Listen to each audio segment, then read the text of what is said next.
এফাউল্লোহা, তোমরা দাড়িটাকে ছেড়ে দাও। ওয়াসু সারেব, গোপটাকে ছাটো। রাসূলুল্লাহ সাল্লাল্লাহু আলাইহি ওয়াসাল্লাম বলেন এফাউল্লোহা, গ্রো আপ ইউর বিয়ার্ড, তুমি তোমার দাড়িটাকে লম্বা। আমাদের মাবুদ কজন? সবাই বলেন, একবার শিওর তো 100%? আমাদের মাবুদ কোথায় থাকেন? 7 আসমানের উপর, তাই না? আচ্ছা, আরশে আজিম, ওকে ডান। ইবাদত কাকে বলে? সমস্যা হচ্ছে, বলে দিচ্ছি। কাউকে ভালোবেসে তার কথা মতো তাকে খুশি রেখে যে কাজ করা হয় তার নাম হচ্ছে ইবাদত। আবার বুঝেন, কাউকে ভালোবেসে তাকে খুশি করার জন্য সে যা বলে তাই করার নাম হচ্ছে ইবাদত। আমরা সালাত আদায় করি, সালাত আদায় করার শেষে জায়নামাজের তলে 200 টাকা নোট পাই। আমরা সালাত কেন আদায় করি? আল্লাহ সুবহানাহু ওয়া তাআলা 82 বার কোরআনুল কারীমের মধ্যে বলেছেন আকিমিস সালাত, তোমরা সালাত কায়েম করো। বহু মানুষ হয়তো রাতে তাহাজ্জুদ পড়ে, ঘুম কে না যেতে চাই, সবাই তো চাই একটু ঘুমাই, আরামের ঘুমকে ত্যাগ করে তাহাজ্জুদের সালাত আদায় করে। আল্লাহ তাআলা তাকে টাকা পয়সা দেন না, তিনি আল্লাহকে ভালোবেসে, তারা আল্লাহকে ভালোবেসে আল্লাহ যে কোরআনে বলেছেন সালাত আদায় করো, সেই ইবাদত করে, সেই সালাতটা আদায় করে। সালাতটা আদায় করাটা হচ্ছে আল্লাহর জন্য ইবাদত। কথা ক্লিয়ার বুঝছেন? কথা বুঝছেন তো আমার কথা? আচ্ছা, এবার বুঝেন, কাউকে ভালোবেসে সে যা বললো তার অনুযায়ী করার নাম হচ্ছে ইবাদত। আর আপনাকে আমি জিজ্ঞাসা করলাম আমাদের মাবুদ কজন? আপনি বলেন একজন। শুধু আপনার আমার মাবুদ একজন না, গোটা পৃথিবীর সবারই মাবুদ একজন। এমনকি আমাদের দেশের যদি প্রধানমন্ত্রীর মাবুদ কজন জিজ্ঞাসা করা হয় তো তিনি বলতে বাধ্য এক কাম্বম্মা দিউতা নাস্তে নাস্তি নিহিনি কিনছেন, ভগবান একজন, একজন, দ্বিতীয় কোনো ভগবান নাই। সবারই মাবুদ কজন? একজন। যে মাবুদ যদি কোনো আমাদেরকে কথা বলে সেটাকে আমরা যদি মেনে ভালোবেসে করি তার নাম হচ্ছে ইবাদত। এতদূর ক্লিয়ার হলো কি? এবার একটু কঠিন কথা বলবো, তো এই জন্য রেডি করে নিলাম। কেমন কথা? রাসূলুল্লাহ সাল্লাল্লাহু আলাইহি ওয়াসাল্লাম বলেন এফাউল্লোহা, তোমরা দাড়িটাকে ছেড়ে দাও। ওয়াসু সারেব, গোপটাকে ছাটো। রাসূলুল্লাহ সাল্লাল্লাহু আলাইহি ওয়াসাল্লাম বলেন এফাউল্লোহা, গ্রো আপ ইউর বিয়ার্ড, তুমি তোমার দাড়িটাকে লম্বা করো। আসু সারেব, গোপটা ছাটো। এ কথা কে বলেছেন? আল্লাহ বলেছেন। পুরো হাদিস এরকম, আমারা নিয়ে না রব্বি, আমার রব আমাকে নির্দেশ দিয়েছেন এফাউল্লোহা, দাড়িটাকে ছেড়ে দাও। ওয়াসু সারেব, গোপটাকে ছাটো। এটা আল্লাহর নির্দেশ। আর আমারা নিয়ে দিয়ে যদি কোনো হাদিস বর্ণনা হয় সে হাদিসটা হয় ওয়াজিব। তার মানে দাড়ি রাখা হচ্ছে ওয়াজিব। দাড়ি রাখাটা কার নির্দেশ? আমি কিন্তু অন্য জায়গায় টাচ করতে চাইছি, বুঝতে পারছেন? আমি বুঝাচ্ছি। দাড়ি রাখাটা কার নির্দেশ? আমরা ভালোবেসে দাঁড়িয়ে রেখেছি, গোপটাকে ছাটি। এইটা একটা ইবাদত কি ইবাদত না? বলেন ইবাদত কি ইবাদত না? আজকে আপনাকে বললাম দাঁড়িয়ে রাখা ওয়াজিব। আগামীকালকে যখন আপনি আপনার স্ত্রীকে বলবেন ও পলির মা, কিছু একটা নাম বললাম, ডোন্ট মাইন্ড, কিছু একটা মাথায় আসলো, সাপোজ বলছেন ও পলির মা, শাইনুর রহমান যে কথা বললো গো, আজকে যদি দাড়ি না রাখি খুব খারাপ লাগবে, আল্লাহ তাআলা নাকি নির্দেশ দিয়েছেন দাড়ি রাখতে হবে। এবার পলির মা বলছে ছাড়ো ওদের কথা, ওরা কত কথাই বলে, তাই বলে কি সব আমাদেরকে মানতে হবে নাকি? এক কাজ করো, তুমি দাড়ি যদি রাখতে হয় ছোট মেয়েটার বিয়ে দিয়ে দাড়ি রেখো। মানে ওর কাছে মালাকুল মত বলে দিয়েছে যে 2075 পরই মরবে ও, নাহলে কনফার্ম পেলে কোথায়? এবার আপনি আপনার স্ত্রীকে খুশি করার জন্য তাকে ভালোবেসে আমার কথাকে মূল্যায়ন না করে, আল্লাহর কথাকে মূল্যায়ন না করে দাড়িকে যখন চাচ্ছেন, ওই মুহূর্তে আপনার মাবুদ হচ্ছে আপনার স্ত্রী। বললাম না কড়া কথা বলুক, কষ্ট হবে। ইবাদত কাকে বলে বলতে পার? যাকে ভালোবেসে সে যা আদেশ করেছে তাই করার নাম ইবাদত। স্ত্রীকে ভালোবেসে দাড়িখান চকচক করে কেটে মেয়ে ছেলের মতো মুখ করে নিয়েছি, দিস ইজ কল ইবাদত। তাহলে আপনি কার ইবাদত করলেন? আপনার ওয়াইফের। তাহলে যার আপনি ইবাদত করলেন সে আপনার মাবুদ কি মাবুদ নয়? তার মানে আপনার সমাজে, আমার সমাজে এখনো আল্লাহর একত্ববাদ এটা প্রতিষ্ঠিত নাই। দাড়ি নাই লোককে আমি একথা বলতে আসিনি, আমি এখানে বলতে চাইলাম যে আল্লাহর একত্ববাদ আমাদের সমাজে এখনো প্রতিষ্ঠিত নাই। একটা সামান্য বিষয়কে নিয়ে আপনার স্ত্রী একটা আদেশ করলো, আপনার স্ত্রী আদেশ করলো এইটা, আল্লাহ আদেশ করলো এইটা, আপনি আল্লাহর আদেশকে সাইডে রেখে স্ত্রীর আদেশটা মেনে নিলেন, তাহলে স্ত্রীর অবস্থা কি আপনি আর আপনি কি অবস্থা আছেন? আপনার মাবুদ এক নয়, নাম্বার 1। নাম্বার 2, আজকে মাগরিবের সালাতে গিয়েছিলেন, আচ্ছা জাননি, আপনাদের মধ্যে শুকুর আলীও তো আছে নাকি? শুকুর আলী বুঝেন না? যারা খালি শুক্রবারে সালাত আদায় করে, এই শুকুর আলীও আছে। কোনোদিন নামাজ পড়তে যাক না যাক, এই শুকুর আলী জুমার দিনে যায়। জুমার দিনে গিয়ে ওই ব্যক্তি আল্লাহু আকবার হাত বেঁধে নিয়েছে। হাত বেঁধে নেওয়ার পরে বলছে ইয়াকা নাবুদু ওয়া ইয়াকা নাস্তাইন। বলে কি বলে না? গোটা পৃথিবীর একজন মুসলমান কি বাকি আছে নাকি যে নামাজে যায় সূরা ফাতিহা পড়ে না? কেউ বাকি আছে? ইমামের পেছনে না পেছনে এটা বলছি না, সালাত আদায় করলে সূরা ফাতিহা ছাড়া নামাজ হবে? হবে না, নিশ্চিত তো? আচ্ছা, সূরা ফাতিহার মধ্যে এই বাক্যটা আছে কি যেটা বললাম, ইয়াকা নাবুদু ওয়া ইয়াকা নাস্তাইন আছে? আচ্ছা, এবার মানেটা বলি। ইয়াকা নাবুদু, হে আমার প্রতিপালক, কেবল শুধুমাত্র একমাত্র তোমারই ইবাদত করি। ওয়া ইয়াকা নাস্তাইন, এবং তোমার কাছেই সাহায্য চাই। ইবাদত কার করি? আল্লাহর নয়, একমাত্র আল্লাহ। সাহায্য কার কাছে চাই? একমাত্র আল্লাহর। এবার আপনি আমাকে বলেন তো যে আদিনাতে মাজার এখনো কেন আছে? কথা বুঝছেন কেমন? হাজি আলীতে মাজার এখনো কেন আছে? ফুরফুরাতে মাজার কেন আছে এখনো? আপনি আমাকে একটু খুলে বলেন তো, বীরভূমের পাথর চাপড়িতে এখনো মাজার কেন আছে? কেন, কি কারণে আছে? আপনি মসজিদে যে বলছেন আল্লাহ তোমার ইবাদত করি আর তোমার কাছে সাহায্য চাই, তো আল্লাহ সন্তান দেওয়ার মালিক, তো আপনি ওই মাজারে গিয়ে সন্তান চাইলেন কেন? তাহলে কি আল্লাহর সাথে কি বলবো আবার বাটপারি করা হচ্ছে না? আল্লাহকে বলছে আল্লাহ বিশ্বাস করো, একা একা গোপনে গোপনে আল্লাহ তোমার ইবাদত করি, আর ওই তোমার কাছে সাহায্য চাই, আর মাজারে গিয়ে চাইছে। ওর হুশি নাই যে আল্লাহ তাআলা কলবের মালিক, আল্লাহ অন্তরের মালিক। আমাদের সমাজে কি তাহলে এক আল্লাহর যে একত্ববাদ এটা কি আছে? কি আছে? পরিপূর্ণভাবে আছে? আরে চায়ের দোকানের 3টে চাচা বসে আছে, তো একজন এসে বলছে জমিতে সার দিলাম, আকাশের অবস্থা খারাপ, কি যে হবে? তো চাচা বলছে গ্যারান্টি কালকে বৃষ্টি হবে। তো কেন? ওই যে তারাটা দেখছো না? চাচা কিন্তু মুসলমান নয়, বুঝতে পারেনি। চাচা যে পেছনে আমল করেছিল, ওই একটা সুইচ টিপেছে, ওই যে তারা মোবাইল ফরম্যাট, ওর কোনো আমল নাই। কেন? বৃষ্টি দেওয়ার মালিককে। আচ্ছা, আল্লাহর একত্ববাদ যদি আমাদের সমাজে থাকতো, তো বড় হুজুরের তাবিজের ব্যবসা চলতো কি? চলতো না। এই যে বাটপারি করে খাচ্ছে সমাজে, এটা চলতো না। তার মানে বোঝা যাচ্ছে আল্লাহ যে এক এবং অদ্বিতীয়, এই বিষয়টা আমাদের সমাজে এখনো আমরা কনফার্ম করতে পারিনি। তাহলে একটা সমাজকে শুধরাতে গেলে এক মাবুদের উপাসনা করতে হবে, এক মাবুদের ইতাআত করতে হবে, এক মাবুদের সংবিধান মেনে চলতে হবে। এক মাবুদ যে আদেশ এবং নিষেধ দিয়েছে মুহাম্মদ রাসূলুল্লাহ সাল্লাল্লাহু আলাইহি সাল্লামের মাধ্যমে, ওইটা আগে আমাদের সমাজে প্রতিষ্ঠিত করতে হবে। এক মাবুদের বিষয় আশয় যদি সমাজের বুকে আমরা প্রতিষ্ঠা করার চেষ্টা করি, যারা করবে তাদের উপরে অত্যাচার হবে, গ্যারান্টি। কেন?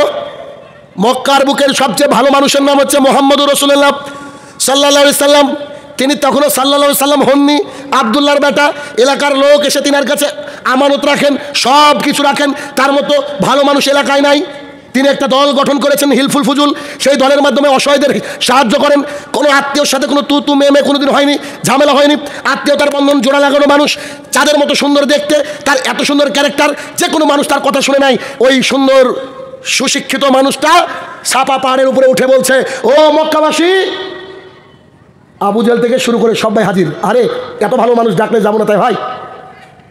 এখন পার্টির লোক কিছু টাকা দেয় যে মিটিংয়ে গেলেই 150 পাবি, ডাকতে হয়। আর মুহাম্মদ রাসূলুল্লাহ সাল্লাল্লাহু আলাইহি সাল্লাম একবার ডাক দিয়েছে, মক্কাবাসী, তো এসে বলছে সবাই একদম জড়ো হয়ে গেছে, এরকম ধরনের উনি দাঁড়িয়ে আছেন, নিচে লোকজন বলছে জি বলেন। বলছে আমি যা বলবো আপনারা কি মানবেন? বলছে 100%, কোনো ব্যাপারই নাই, প্রশ্নই হবে না, কারণ আপনি যা বলেছেন সব বাস্তব সুন্দর কথা। তো তিনি বলছেন, কুলু লা ইলাহা ইল্লাল্লাহ তুফলিহুন,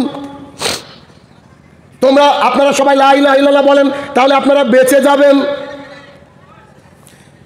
পাড়া প্রতিবেশীর চাচা নিচ থেকে বলছে যে একে হত্যা করতে হবে, একে গ্রাম ছাড়া করতে হবে, বিয়াদব, একে গ্রাম ছাড়া করতে হবে।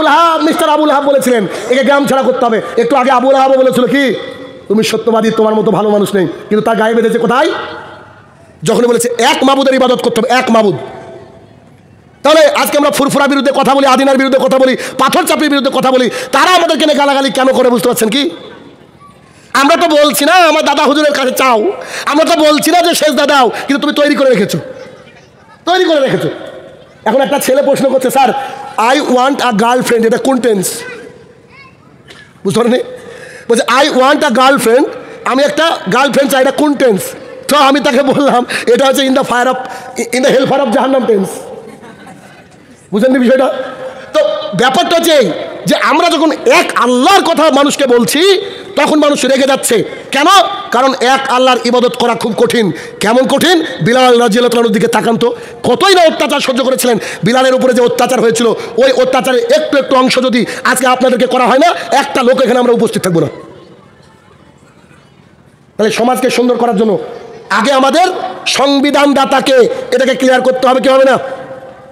তাহলে যেটুকু বোঝাতে চাইলাম এতক্ষণ ধরে যে আমাদের মাবুদ হচ্ছে একজন, বৃষ্টি দেওয়ার মালিকও উনি, সন্তান দেওয়ার মালিকও উনি, সন্তানকে মেরে ফেলার মালিকও উনি, ফসল ভালো করার মালিকও উনি, ফসল না দেওয়ার মালিকও উনি, কাউকে পদে বসানোর মালিকও উনি, কাউকে পদ থেকে টেনে নামিয়ে দেওয়ার মালিকও আল্লাহ সুবহানাহু ওয়া তাআলা। তাহলে আল্লাহ সুবহানাহু ওয়া তাআলা এক, এটা ভিতরের মধ্যে কংক্রিট করে নেন তো। কংক্রিট বুঝেন কি? কংক্রিট বুঝেন না? বালু সিমেন্ট ইট দিয়ে একবারে জমজমাট করে বেঁধে নেন ভিতরে যে এক আল্লাহ পৃথিবীতে যে যাই করুক না কেন এক আল্লাহর আমরা ইবাদত করব আর এক আল্লাহর কথা মেনে চলবো। তাতে যদি গোটা পৃথিবীর লোক আমাদের উপরে বুলডোজার চালায়, ইনশাল্লাহ আল্লাহ তাআলার তরফ থেকে বুলডোজার আসবে না? ফেরাউন আর তার লোকজন কি করেছিল? মূসা আলাইহিস সালামকে ঘিরতে চেয়েছিল। আল্লাহর কাছে তিনি বললেন, হে আমার প্রতিপালক, আপনি আমাকে বাঁচাবেন আমি জানি। আল্লাহ তাআলা সমুদ্রের মধ্য দিয়ে রাস্তা তৈরি করে দিলেন। পারেননি আল্লাহ? পারেন, নিশ্চিতভাবে পারেন। অতএব আল্লাহ তাআলার উপরে কি করেন? ভরসা রাখেন। আবু বকর রাদিয়াল্লাহু তাআলা আনহু বলেন, আমি আর রাসূলুল্লাহ সাল্লাল্লাহু আলাইহি ওয়াসাল্লাম মক্কা থেকে মদিনায় যাওয়ার পথে শ্রান্ত হয়ে গিয়ে একটা গুহার মধ্যে আছি। আবু বকর বলছেন, আমার মনে হলো যেন উপরে কেউ। আমি একটু আড়াল থেকে দেখলাম আবু জেহেল গ্রুপ পাঠিয়েছে উপরে।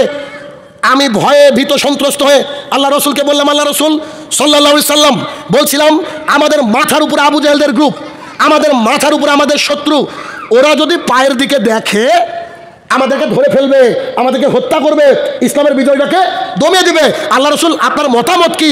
তখন মুহাম্মদ সাল্লাল্লাহু আলাইহি ওয়াসাল্লাম বলছে, জনাব আবু বকর, তুমি কি ভাবছো এখানে তুমি আর আমি আছি? এখানে তুমি আর আমি তো আছি তিনজনের জন আল্লাহ, মানে সামনে থেকেও দেখতে পাবে না। এই ব্যবস্থা করার মালিক কে? আল্লাহ তাআলা। মাথায় উপরে যদি কেউ ইয়ার গান পিস্তল ঠেকে দেয় তখনও কার উপরে ভরসা করতে হবে? আল্লাহর উপরে। তাহলে তাবিজ কি আর বাঁধবেন নাকি? কি কথা বলেন? বউয়ের কথা দাড়ি চাচবেন নাকি? বৃষ্টি বর্ষণের মালিক কি অন্যজনকে ভাববেন নাকি? সন্তান যদি আল্লাহ একটাও না দেয় কার কাছে চাইতে হবে? আল্লাহর কাছে। তবে আমি বলি আপনারা চাইতে জানেন না তাই সন্তান পান না। চাইতে জানেন না আপনারা, এক আল্লাহর ইবাদত করতে হবে। এই অংশে এসে একটা ছোট্ট বাক্য আপনাকে শিখিয়ে দিয়ে যাচ্ছি, একটু দেখে নেন বিষয়টা কি। মারিয়াম আলাইহিস সালাম একজন মহিষী নারী, কোনো পুরুষ তাকে স্পর্শ করতে পারেনি। এই যে মসজিদ নিয়ে ঝামেলা চলছে বাইতুল মুকাদ্দাস, এই মসজিদের তিনি রক্ষণাবেক্ষণ করতেন, ঝাড়ু দিতেন, ইত্যাদি করতেন। মসজিদ ঝাড়ু দেওয়া নবীদের কাজ, মসজিদ ঝাড়ু দেওয়া তাদের কাজ যাদেরকে আল্লাহ ভালোবাসেন। মসজিদ ঝাড়ু দিতে লজ্জা করবেন না, সবসময় পরিষ্কার রাখবেন। তো তিনি একটা মসজিদের কামরায় ঘরের মধ্যে থাকেন। জাকারিয়া আলাইহিস সালাম তার কাছে আসলেন, এসে দেখছেন যে তিনার কাছে ফল রয়েছে, কিছু ফলের খোসা, কিন্তু ওই ফলটা ওই সিজনে পাওয়া যায় না, হয় না? এখন কি কেউ কাঁঠাল এনে দিতে পারবেন? যদিও বর্তমান জমানায় সবই পাওয়া যায়, ঠিক না?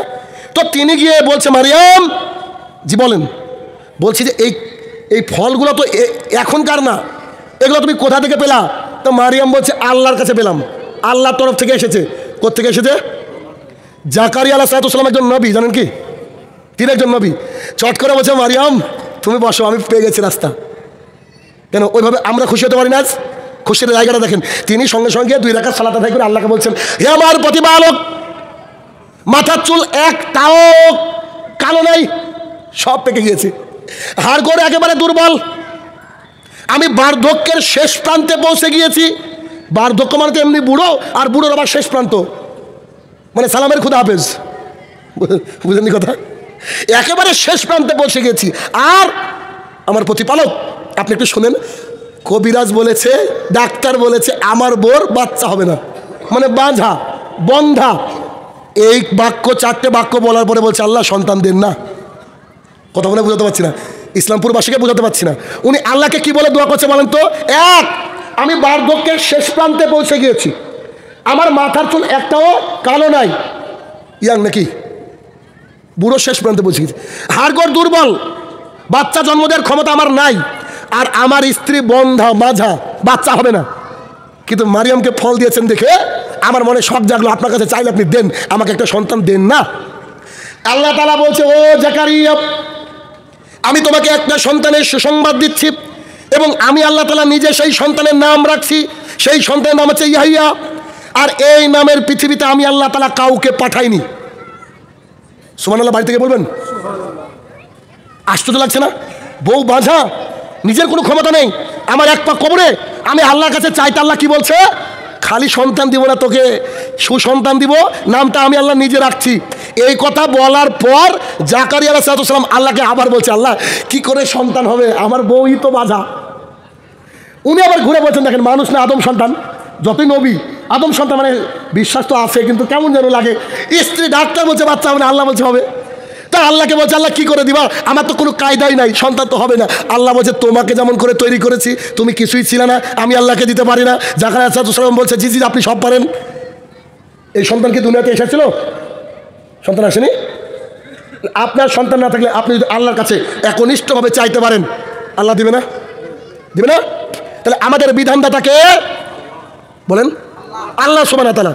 তাহলে সমাজকে গঠন করতে গেলে 1 নম্বর আল্লাহর উপরে আমাদেরকে টোটালি ডিপেন্ড করতে হবে, আল্লাহর বিধানের উপরে আমাদেরকে পুরোটা আস্থা রাখতে হবে, এবং ইবাদতের মধ্যে আল্লাহর বিধানের মধ্যে সুম্মা লা ইয়ালতাবু, কোনো কিছু সন্দেহ করা যাবে না, কোনো কিছু সন্দেহ করা যাবে না। আপনাদেরকে বলি যে জুমার দিনে গেলেন 2 রাকাত সালাত আদায় করেন, কার সাথে? ইমামের সাথে।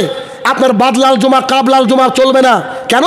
বাদলাল জুমা কাবলাল জুমা যারা আবিষ্কার করেছে তারা এইটা মনে করে, যদি আজকের দিনে 2 রাকাত আল্লাহ কবুল না করে তো 4 রাকাত মেরেই রাখি না। কত বুঝেননি?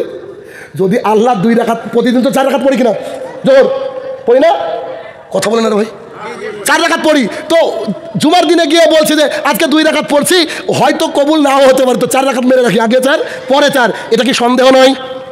সূরা হুজুরাতের মধ্যে আল্লাহ সুবহানাহু ওয়া তাআলা বলছেন, ইবাদত করার সময় সুম্মা লা ইয়ারতাবু, সন্দেহ করা যাবে না। এটা আমি বললাম যে আপনি আল্লাহর কাছে চাইলে আপনার যদি কল্যাণকর হয়, বাচ্চা দেওয়া নিশ্চিত, আল্লাহ তাআলা আপনাকে বাচ্চা দেবে। তবে ফুরফুরা গেলে বাচ্চা দেবে এমনটা কোনো কথা নাই। যদি মনে করেন যে আমার দল বাবার কাছে গিয়ে অমুক বাবার কাছে বাচ্চা হয়েছে, আল্লাহ আপনাকে ওই দিকে ধাবিত করেছে, আপনি শিরকের মধ্যে নিমজ্জিত আছেন। তাহলে আল্লাহর একত্ববাদ করতে হবে, আল্লাহর একত্ববাদ। আর আল্লাহর একত্ববাদ করলে সমাজে আর শিরক থাকে না, সমাজে মাজার থাকে না, সমাজে পীর পূজা থাকে না, সমাজে আপনার তাবিজ চলবে না, সমাজে অন্য কারোর কোনো কথা চলবে না আল্লাহ তাআলার কথা ছাড়া। ক্লিয়ার এতদূর? 1 নম্বর। 2, আবু হুরায়রা রাদিয়াল্লাহু তাআলা আনহু বলেন, রাসূলুল্লাহ সাল্লাল্লাহু আলাইহি ওয়াসাল্লাম বলেছেন, বান্দা যখন সেজদা দেয় সালাতের মধ্যে আল্লাহ তাআলার সবচেয়ে নিকটবর্তী হয়ে যায়।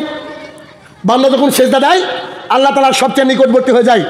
আপনি আমাকে বলেন তো, একটা গ্রামের খেটে খাওয়া মানুষ, টিনের বাড়ি, উপর দিয়ে চাল ফুটো হয়ে পানি পড়ে, এই লোককে আপনাদের এলাকার এমপি ধরেন কোনো কারণবশত নিয়ে গিয়েছে কলকাতা নিয়ে গিয়ে সিএম এর সামনে দিয়ে দিয়েছে। সিএম এর সামনে দিয়ে বলছে, তোমার যা খুশি চাও। বলেন ও কি চাইবে কি চাইবে না? কথা বলেন, কি চাইবে বলেন তো? জীবনে যেন কাজ না করে খেতে হয় সেই ব্যবস্থা করেন নাকি?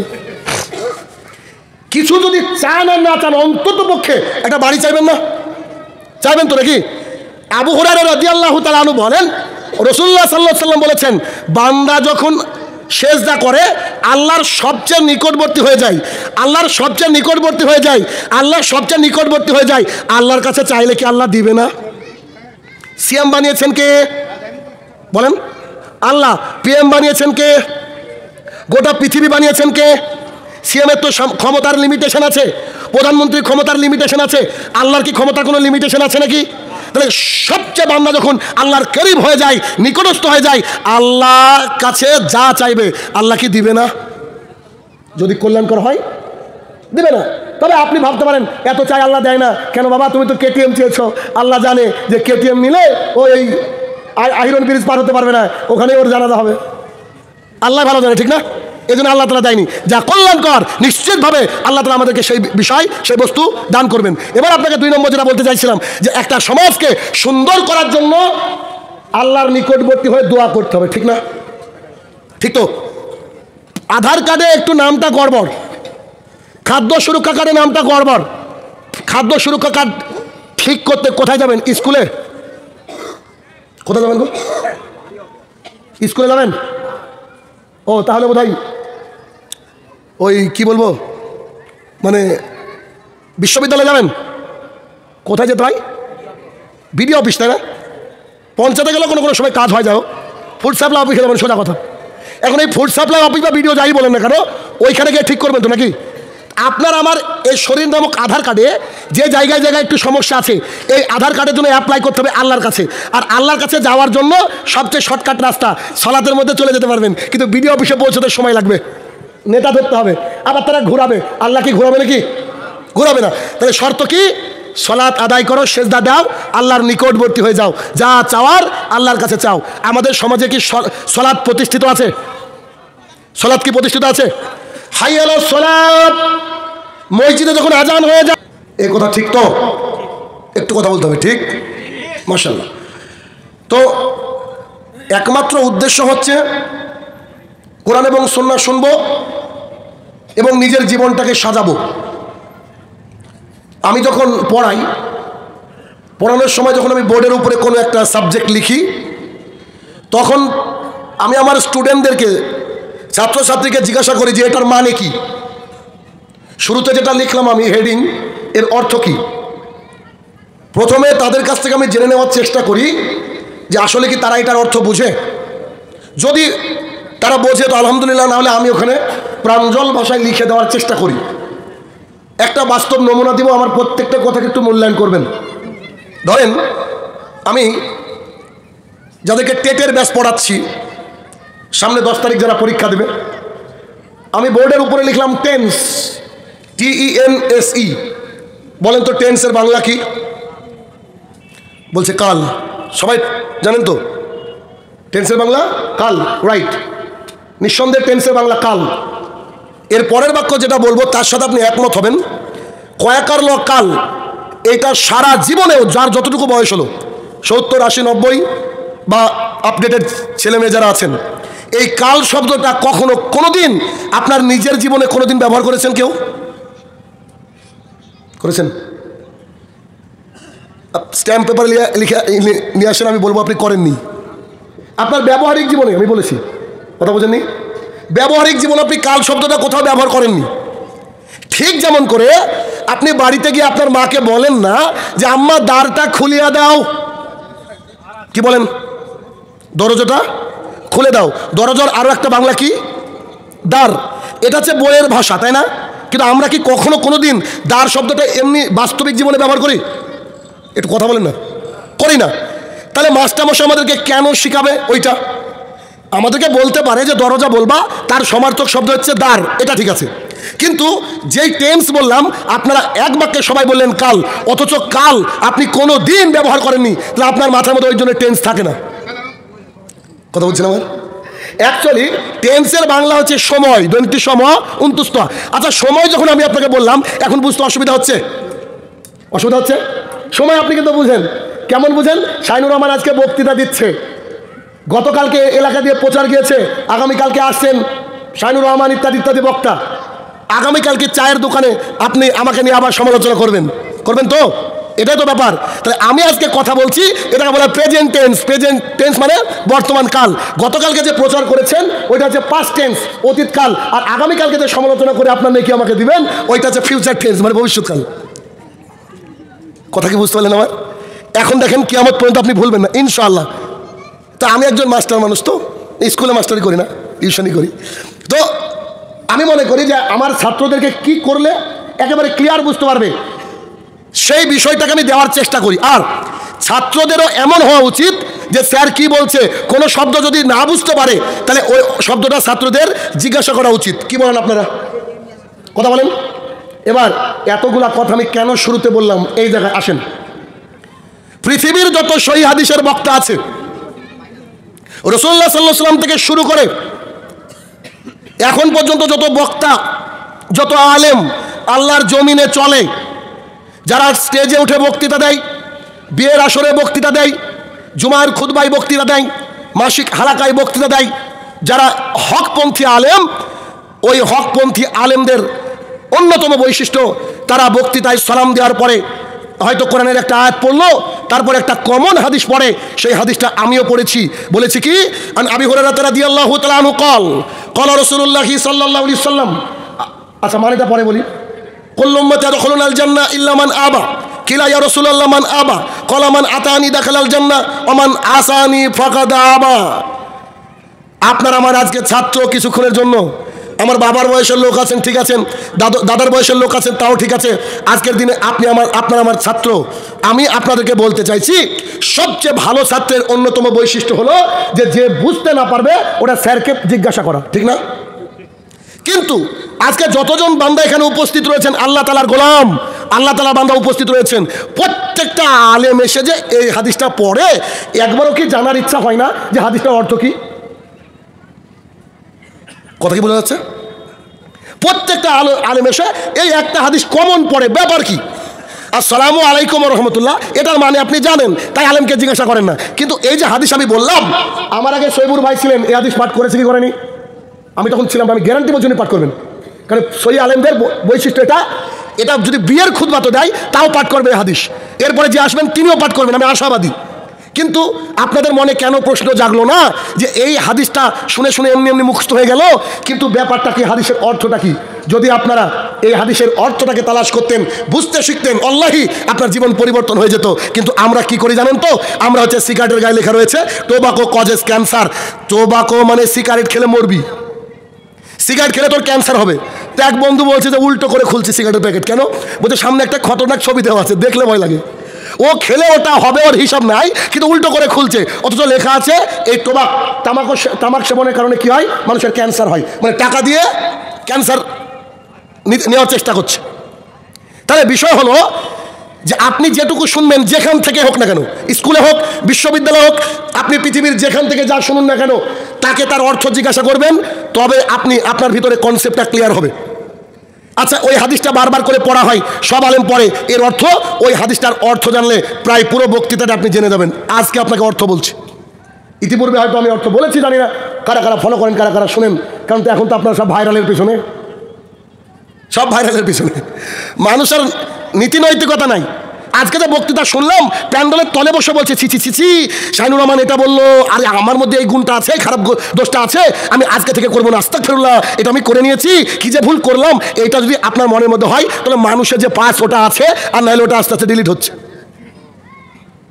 যখন কোনো কথা বলবো, এটা আপনার বিরুদ্ধে যাবে, আপনার বিবেকে লাগা উচিত, বিবেকে লেগে বিরোধিতা নয়, আপনার উচিত এইটা মনে করা, আরে এটা আমার মধ্যে নাই, নিশ্চিত আমাকে সামনের দিনে এটাকে আমার মধ্যে ইনস্টল করতে হবে।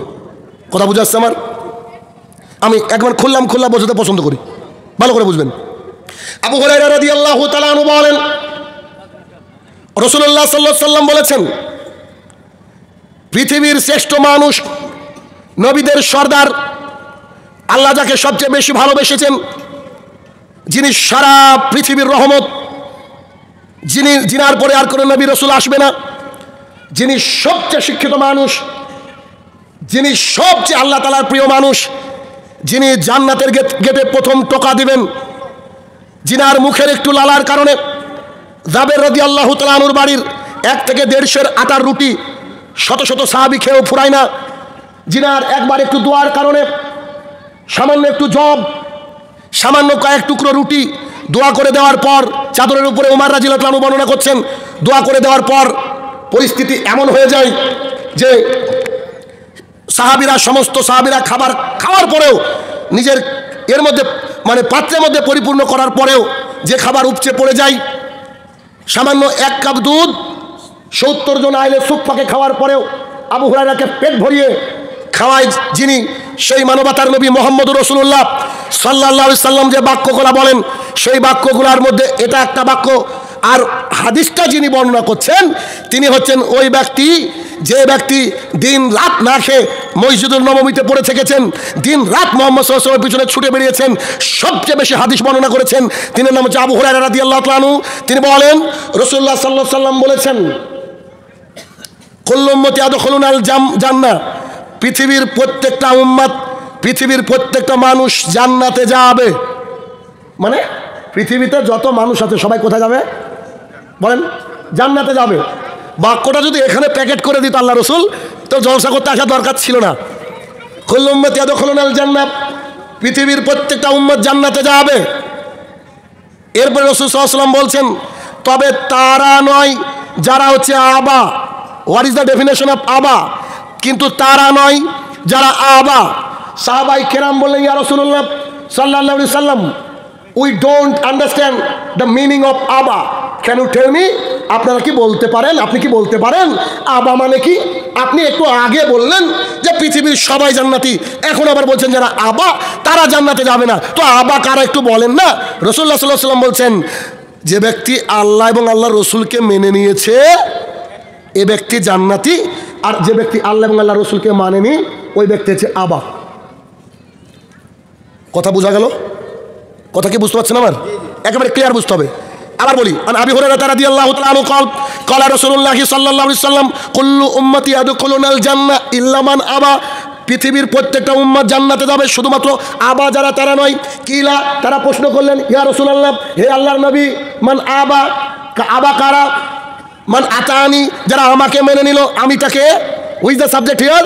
মুহাম্মদ রাসূলুল্লাহ সাল্লাল্লাহু আলাইহি ওয়াসাল্লাম। যে ব্যক্তি আমাকে মেনে নিল, অর্থাৎ যে ব্যক্তি মুহাম্মদ সাল্লাল্লাহু আলাইহি ওয়াসাল্লামকে মেনে নিল ওই ব্যক্তি জান্নাতে গেল, আর যে আমাকে মানলো না ফাকাদ আবা, ওই হচ্ছে আবা।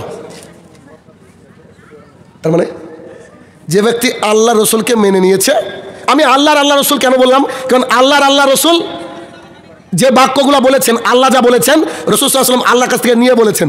রসুলকে মানা মানে আল্লাহ সুবহানাহু ওয়া তাআলাকে মান্য করা। আল্লাহ সুবহানাহু ওয়া তাআলা কোরআনুল কারীমের মধ্যে বলছেন যে কুল ইন কুনতুম তুহিব্বুনাল্লাহ, if you want to love to me, তোমরা কি আমাকে ভালোবাসতে চাও? আল্লাহ বলছেন তোমরা কি আমাকে ভালোবাসতে চাও? ফাত্তাবিউনি, you have to follow Muhammad রাসূলুল্লাহ সাল্লাল্লাহু আলাইহি ওয়াসাল্লাম। তাহলে তুমি মুহাম্মদ রাসূলুল্লাহ সাল্লাল্লাহু আলাইহি ওয়াসাল্লামকে ফলো করো। যদি ফলো করো, আল্লাহ বলছেন আমি ঘুরিয়ে তোমাদেরকে ভালোবাসবো, আর আমি আল্লাহ যখন ভালোবাসবো আমি তোমাদের সমস্ত গুনাহ খাতাকে বলেন ক্ষমা করে দেবো। কি বেনিফিট? আমরা বলছি আল্লাহ আপনাকে ভালোবাসতে চাই, আল্লাহ বলছে দরকার নেই, আমার নবীকে অনুসরণ করো। আচ্ছা করলাম, তাহলে কি হবে? আল্লাহ বলছে আমি তোকে ভালোবাসবো, আমি তোমাদেরকে ভালোবাসবো, আর আমি আল্লাহ যখন তোমাদেরকে ভালোবাসবো, I will erase all your scene, আমি সমস্ত তোমার পাপগুলোকে ইরেজ করে দেবো, মুছে দেবো, ডিলিট করে দেবো। সুবহানাল্লাহি ওয়া বিহামদিহি। তাহলে আগের হাদিস থেকে আমরা কি শিখলাম? যে ব্যক্তি আল্লাহ রসুলকে মেনে নিয়েছে সেই ব্যক্তি জান্নাতে ঢুকবে, আর যে ব্যক্তি আল্লাহ রসুলকে মানতে পারেনি সে ব্যক্তির জন্য কথা বলেন জাহান্নাম। ভয় কিসের? তো সোজা বলেন না। তো এই যে বাক্য বললাম, এই বাক্যটা যদি বুঝে নেন, আপনাকে কি আর কিছু শেখানো লাগবে? দাড়ি কে রাখতে বলেছেন? কথা বলেন। আল্লাহ রসুল আমাদেরকে বলেননি? এখন কোনো দাড়ি চাচা লোক যদি বলে আই লাভ মুহাম্মদ রাসূলুল্লাহ সাল্লাল্লাহু আলাইহি ওয়াসাল্লাম, I think he is the বাটফার। এটা আমার মতামত, আপনার খারাপ লাগতে পারে, মেবি আপনি আমার কথায় হার্ট হতে পারেন, তবে আমি আপনাকে কলিজা দিয়ে ভালোবাসি, আল্লাহর কসম করে বলছি। দিন রাত আপনি বিরোধিতা করেন, আমার যায় আসে না, কিন্তু আপনাকে আমি ভালোবাসি। কেন? আল্লাহর জান্নাতটা এত বড় না, ইসলামপুর নয়, গোটা পৃথিবীর মানুষ একসাথে ঢুকলে কিচ্ছু হবে না। আমরা সবাই চাই জান্নাতে যেতে। ওই যে বললাম না, ফাকাত আবা, যারা আবা they will not enter to the paradise, তারা জান্নাতে যাবে না। আমি সামনের দিকে আসছি। তো আমার সমাজকে সুন্দর করার জন্য ইসলাম ছাড়া আর পৃথিবীর কোনো বিধান দিয়ে একটা সমাজ সুন্দর হতে পারে না। পৃথিবীর কোনো সংবিধান নেই যে সংবিধান দিয়ে আপনি আপনার সমাজের বুকে মানে সুন্দর একটা সমাজকে প্রতিষ্ঠা করবেন। কেননা রাসূলুল্লাহ সাল্লাল্লাহু আলাইহি ওয়াসাল্লাম যে জামানায় জন্মগ্রহণ করেছেন ওই জামানাটার নাম কি বলেন তো? বলেন। আল্লাহ রসুল যখন যে জামানায় জন্মগ্রহণ করেছেন ওটাকে কি বলা হয়? জাহালাতের জামানা বলা হয় না? জাহালাত মানে কি? অজ্ঞতা, অন্ধকার। অন্ধকারময় জামানায় রাসূলুল্লাহ সাল্লাল্লাহু আলাইহি ওয়াসাল্লাম জন্মালেন এবং তিনি আসার পরে এমন একটা বিধান মানুষের বাড়িতে বাড়িতে পৌঁছে দিলেন। রাসূলুল্লাহ সাল্লাল্লাহু আলাইহি ওয়াসাল্লামকে সাহাবায়ে কিরাম বলছে সবচেয়ে ভালো যুগ কোনটা? রাসূল সাল্লাল্লাহু আলাইহি ওয়াসাল্লাম বলছে আমার যুগ। মানে সবচেয়ে কিচার খারাপ জায়গায় এমন সুন্দর আলো ফুটালেন যে গোটা পৃথিবীর যদি আপনি প্রত্যেকটা যুগকে আপনি বিশ্লেষণ করেন দেখবেন সবচেয়ে উন্নত যুগের নাম হচ্ছে মুহাম্মদ রাসূলুল্লাহ সাল্লাল্লাহু আলাইহি সাল্লামের যুগ। সেই যুগ এটা তো আমরা স্বীকার করি নাকি? এখন মুহাম্মদ সাল্লাল্লাহু আলাইহি সাল্লাম কি করে আমাদের সমাজকে পরিবর্তন করেছিলেন এটা আমাদেরকে দেখতে হবে। তবে সবচেয়ে খারাপ বিষয় কি জানেন? আমরা কোরআন এবং সুন্নাহ শুনি সিগারেটের গায়ে লেখার মতো। আজকে জালসা শোনার পরেও কিছু লোক বিড়ি টানতে টানতে যাবার বলবে কি দিয়া দিল রে, বলেন, অথচ ও কিন্তু বিড়ি খাচ্ছে। এটাই তো হয়। আপনার আমার অন্তরে আসর করতে হবে। একটা বাক্য শোনার সাথে সাথে ভেতরে কষ্ট লাগবে, আরে আমাকে তো বলছে তো ইনি, এরকম করে। তো একটা সমাজ যখন আমরা প্রতিষ্ঠা করব, তখন আমরা শুরুতে দেখব যে এই সমাজে আল্লাহর তাওহীদ প্রতিষ্ঠা আছে কিনা।